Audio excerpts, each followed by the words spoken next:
All right, it's now time to react to the million trades that were not the two big ones from today. I guess we can start with Montrez and Charlotte. So it's Ish Smith as well as Vernon Carey Jr., who has barely played in the NBA. So Charlotte still needs defense after this move, but Montrez gives them, and especially gives LaMelo, an inside scorer who Melo can find on the roll, and he can have some gravity to open up shots for other guys.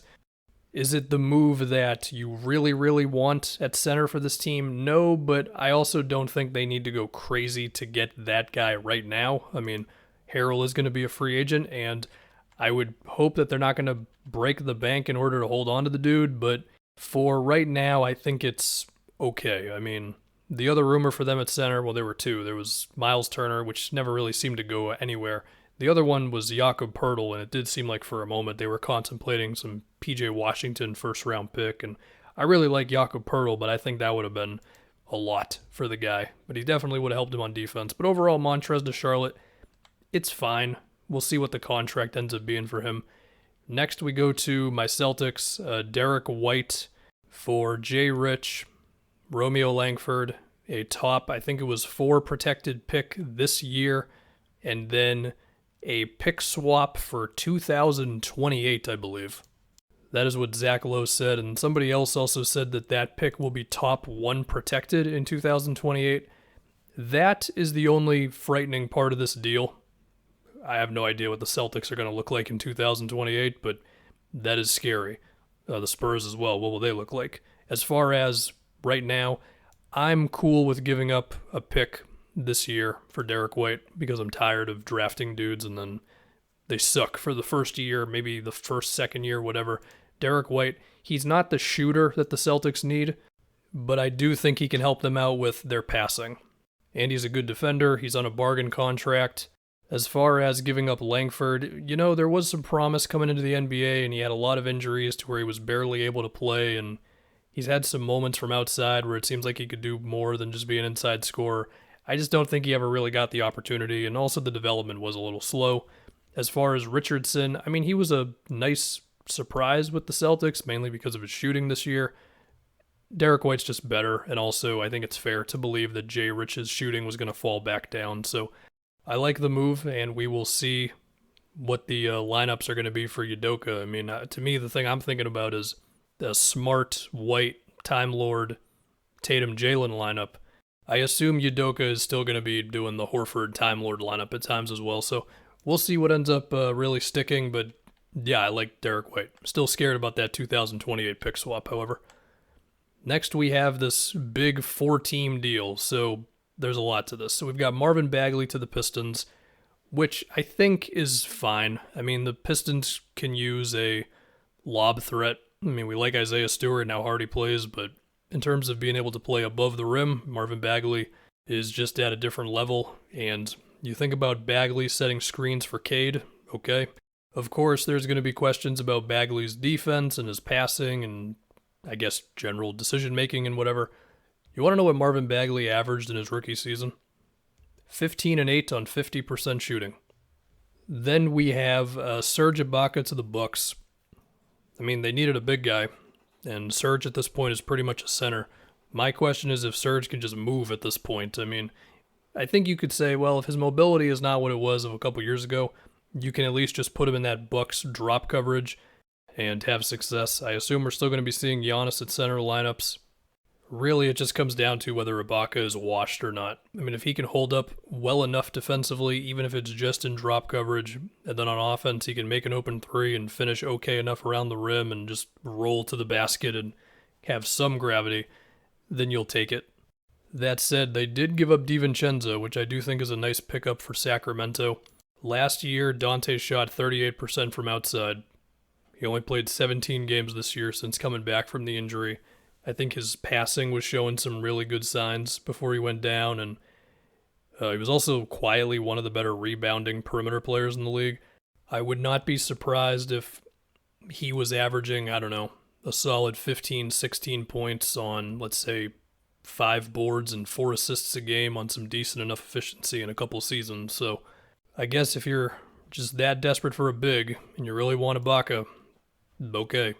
If you promise me that Serge has still got it, then I'm fine with the move. Torrey Craig to the Suns, Jalen Smith to the Pacers, of course, because the Suns declined Jalen Smith's year 3 option. I think this is cool for Indiana. No clue if Jalen Smith is going to be good. Of course, the guy likes to shoot jump shots, and he had a stretch recently with the Suns where it's like, wait a minute, what's going on?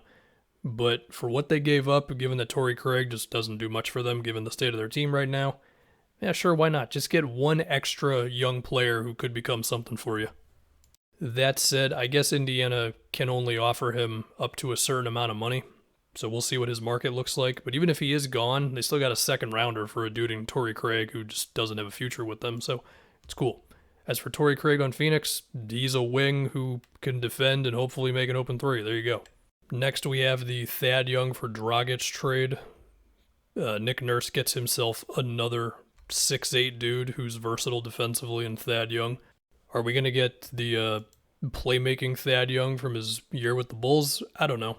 The return on this could potentially be really awesome for the Spurs. I mean, this 2022 first, it's lottery protected, but there is a very decent chance that the Raptors get into the playoffs, so the Spurs could have gotten themselves maybe the 15th, 16th pick or so for Thad Young, which in a way kind of increases what they got in the DeRozan trade because they got Thad Young in that move, right? As for Dragic, I mean, there's a decent chance that he's just gone after this season from San Antonio, but I don't think they really care given the pick that they got.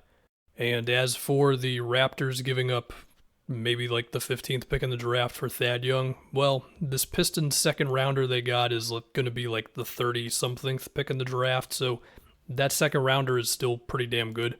And perhaps they will view Thad Young as someone to hold on to. I don't know. We'll see there. There were a couple other things that happened 2 days ago, whatever.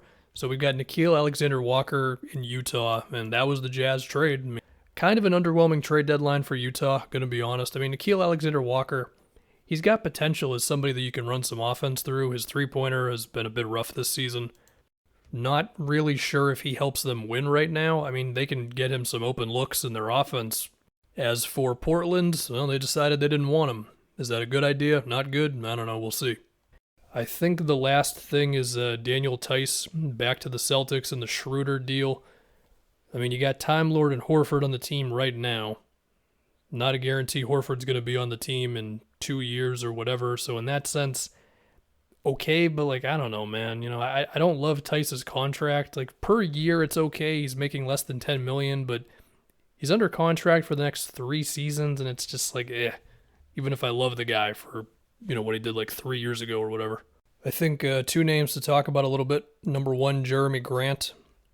I think Jerami Grant wanting to shoot the ball and wanting a big extension just scared teams off pretty much. Which, hey, if you're Jerami Grant, cool, man. As for the Pistons, I mean, look, obviously I do not know what they could have gotten for Grant. I doubt the Bulls were offering Patrick Williams based on the fact that the deal did not happen. But they can look to move Grant in the offseason. If they end up giving him this big extension that he wants, I would be pretty surprised. Did I mention Christian Wood? I don't remember. Him and Eric Gordon did not move. I mean, look, man, I did a video earlier saying that there's value in having veterans on a young team. So I'm not then going to cry and be like, why did you not trade those veterans? Of course, if you got an amazing offer, then yeah, you do it at that point. But if you don't get an amazing offer and you think you can do something better, okay, who am I to say that's wrong?